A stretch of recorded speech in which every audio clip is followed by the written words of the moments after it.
इसलिए विधियां अकेली काम न देंगी, गुरु चाहिए। विधियां तो उपलब्ध हैं, पतंजलि का योग शास्त्र, योग सूत्र उपलब्ध है, सब विधियां लिखी हैं। लेकिन अगर किताब पढ़कर तुमने काम किया तो विधियां घजी की तरह होंगी, यंत्रवत। तुम कर भी लोगे, लेकिन करोगे तो तुम ही सोया हुआ आदमी। कबीर कहेंगे स्मरण करो, तुम सुमिरन कर लोगे, माला फेर लोगे। जीवित गुरु चाहिए।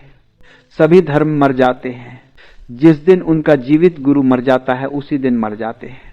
सिख धर्म जिंदा था जब तक 10 गुरु जिंदा रहे। जिस दिन गुरु गोविंद सिंह ने तय किया कि अब गुरु ग्रंथ ही गुरु होगा, अब कोई जीवित गुरु नहीं होगा, उसी दिन मर गया। तो 10 गुरुओं के जीते जी जो खूबी थी सिख धर्म में, वो बात ही और थी। तब यंत्र नहीं था, जीवित आदमी था। जैनों के 24 तीर्थंकर जब तक थे तब तक एक जीवंत धारा थी। फिर जैनियों ने तय किया कि अब 24 से ज्यादा तीर्थंकर नहीं। महावीर के बाद दरवाजा उन्होंने बंद कर दिया, मर गया। तब से जैन धर्म एक लाश है। मोहम्मद के साथ इस्लाम जिंदा था, कुरान के साथ मुर्दा है। हालांकि कुरान मोहम्मद की किताब है, इससे कोई फर्क नहीं पड़ता। मैं खसा हूं एक डंडा लिए तुम सो रहे हो, मैं डंडे से तुम्हें उठाता हूं। डंडा नहीं उठाता, मैं उठाता हूं, तुम्हारी आंख खुल जाती है, मैं तो तुम्हें दिखाई नहीं पड़ता। डंडा तुम्हें छूता दिखाई पड़ता है, तुम डंडे को पकड़ लेते हो अहोभाव से कि बड़ी कृपा कि मुझे जगा दिया। अब तुम अपने बच्चों को डंडा दे जाओगे कि संभाल कर रखना, ये जगाता है। जुगत मर गई। डंडा नहीं जगा रहा था, डंडे के पीछे कोई जीवित हाथ थे। डंडा क्या जगाएगा? डंडा अकेला क्या करेगा? अलार्म घजी रह जाती है आखिर में, फिर उससे तुम संभाले रहो।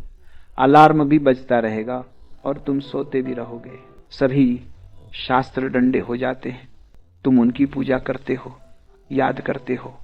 और यह भी नहीं है कि कभी उनसे लोग न जगे थे, लेकिन कोई जीवित हाथ पीछे था, कोई नानक पीछे था। वह कंपन जो डंडे में था, डंडे का नहीं था, वह उस जीवित हाथ का था। वह डंडे में जो जीवन प्रवाहित हो रहा था, वह नानक का था। अब तुम चले जाओ, 5 ककार पूरे करते रहो।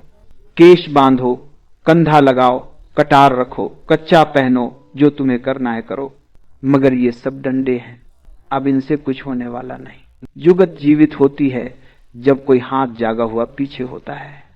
मैं अभी हूं, तब तुम मेरे डंडे का उपयोग कर लो। मेरे मर जाने के बाद तुम करना सक्रिय ध्यान, कुछ भी ना होगा। और तुम करोगे मरने के बाद, ये मुझे पक्का है, इसमें कोई शक नहीं, क्योंकि तुम्हारी पुरानी आदत है। क्यों ऐसा होता है? ऐसा इसलिए होता है, विधियों से तुम्हें कोई डर नहीं, तुम्हारी नींद को कोई डर नहीं। तो विधियां तो तुम करने को राजी हो, लेकिन गुरु से डर है, खतरा है। क्योंकि जीवित आदमी के पास कितनी देर तुम सोए रहोगे? नींद तुम्हें छोड़नी पड़ेगी, वह तुम्हें छू आएगा। जागा हुआ आदमी कितनी देर तक तुम्हारी नींद की दशा देख सकेगा? तुम्हारा उदास चेहरा, तुम्हारी कीचड़ से भरी आंखें, तुम्हारे मुंह से टपकती लार। तुम मुर्दे की भांति प्रचे हो, अनर्गल तुम्हारी नींद में बकवास। कभी भयभीत होते हो, कंपते हो, कभी सुखी मालूम होते हो। मुस्कुराहट फैल जाती है चेहरे पर, लेकिन सब नींद में होता है, सब सपने में हो रहा है, सब झूठ हो रहा है। तुम्हारी नींद तो उतनी जरूरी है। जब मैं भूला रे भाई मेरे सतगुरु जुगत लखाई, तो मेरे गुरु ने मुझे जगाया, मुझे जुगत दी, कोई विधि दी।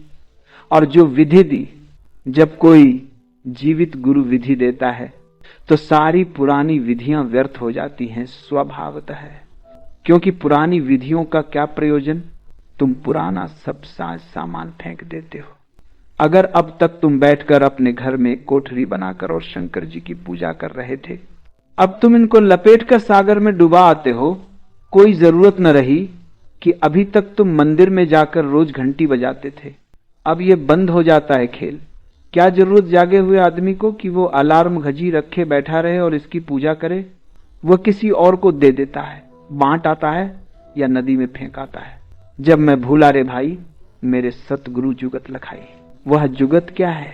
जिसके कारण क्रियाकर्म आचार में छाहा, सब क्रियाएं छोड़ दी, सब कर्म छोड़ दी, सब आचरण छोड़ दी, छा तीर्थ नहाना, और तीर्थ में जाकर नहाना छोड़ दिया।